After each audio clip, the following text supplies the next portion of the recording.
One candidate with some growing support in the South Carolina primary is Tom Steyer. He's currently in second place in the Real Clear Politics average at 18.5%, behind Biden's 31%. For more on the Steyer campaign's perspective of last night's primary and a look ahead to other elections is their press secretary, Patrice. She joins us now via Skype. Patrice, it's great to see you again. How are you? Great to have you back, Patrice. Well, thanks for having me. I appreciate it. Absolutely. All right, Patrice, so not a great showing in the state of New Hampshire. I mean, Tom Steyer did spend how many? We spent about $20 million in the state. I think he got approximately, let's see here, 4% of the vote, only 10,000 votes. What happened in New Hampshire?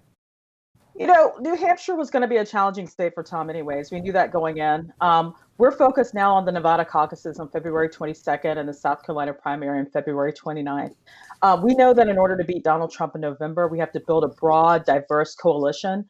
And when you have two states that have a 98% white population, Tom's message just wasn't going to resonate there. So we're looking ahead to South Carolina, to Nevada, and to Super Tuesday. All right, what can you tell us about the Nevada ground game and how you think you're positioned there?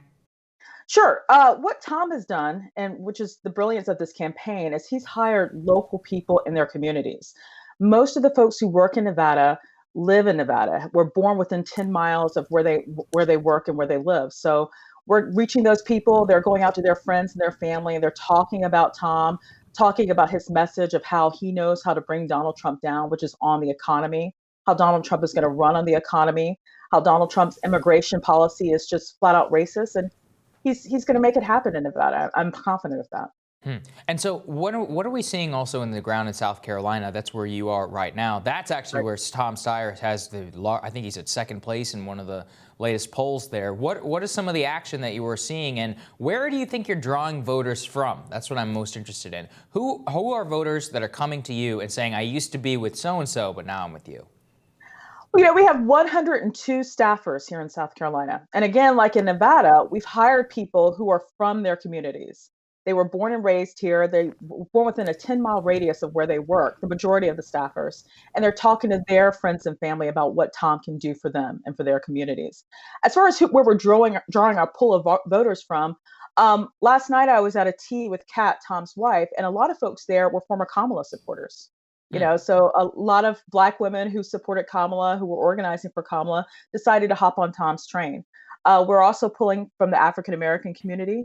So, you know, a lot of people consider Joe Biden's firewall to be South Carolina. Well, you know, we weren't aware that Joe Biden owned anyone or owned any votes. So, you know, we're pulling from the African-American community. We're pulling from young college students. We're reaching out to the HBCUs here in Columbia, all across the state. So we're pulling from everywhere. You know, Tom's message really resonates that in order to build a broad, diverse coalition and get folks out to vote in November, and the million Black voters who sat home in 2016, you have to speak to their issues, and you have to speak to what they were concerned about. Right. I think your point is very well taken.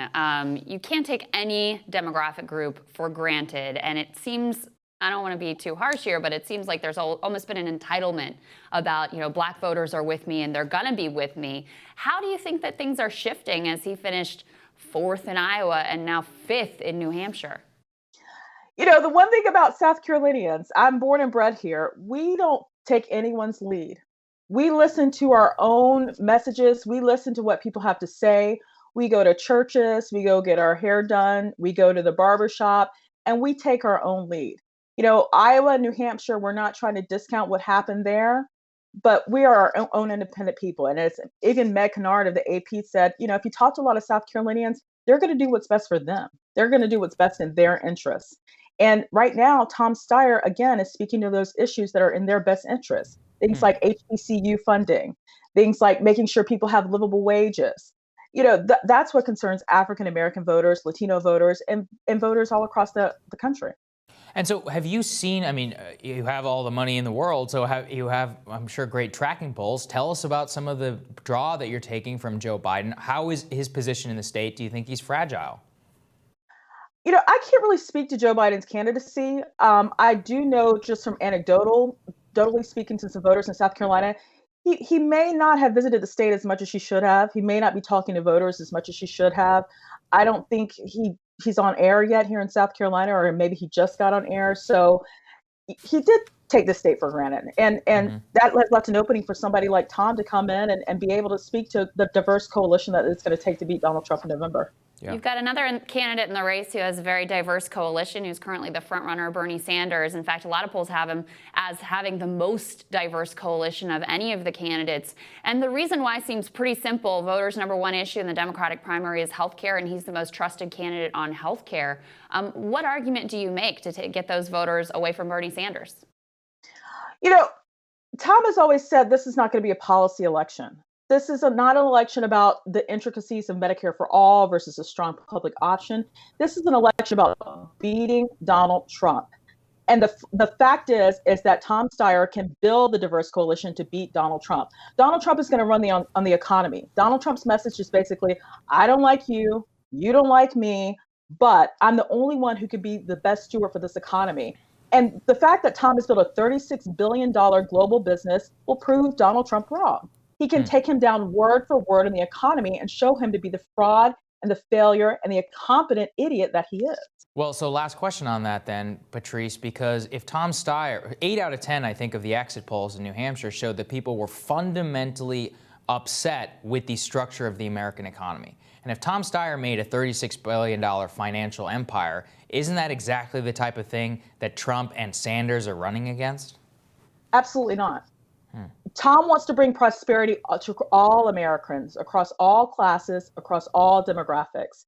And if he knows how to do that, then again, Black voters in South Carolina and Latino voters in Nevada are going to be listening to that. There's nothing wrong with success. There's nothing wrong with being an American success story. Tom didn't inherit a dime from his parents. Tom built his own business and into a global $36 billion brand. And if that can happen for other people, then great. What's the problem with that? So, Patrice, I do have one more for you. Yep. Just to clarify, you said you're going to get it done in Nevada. Are you predicting a victory there? Oh, I don't like to make predictions. What would you consider a strong showing there? Probably first or second place. Definitely, All right. in the top 2 in Nevada. So I would be pleased with first or second place in Nevada. Strong All right. words. All right, Patrice, thank you. We enjoy having you. Great. Thank you, Patrice. Thank you so much. Coming up, Pete Buttigieg surrogate Jennifer Holdsworth shares the campaign's reaction to their second place finish in the Granite State. That is next.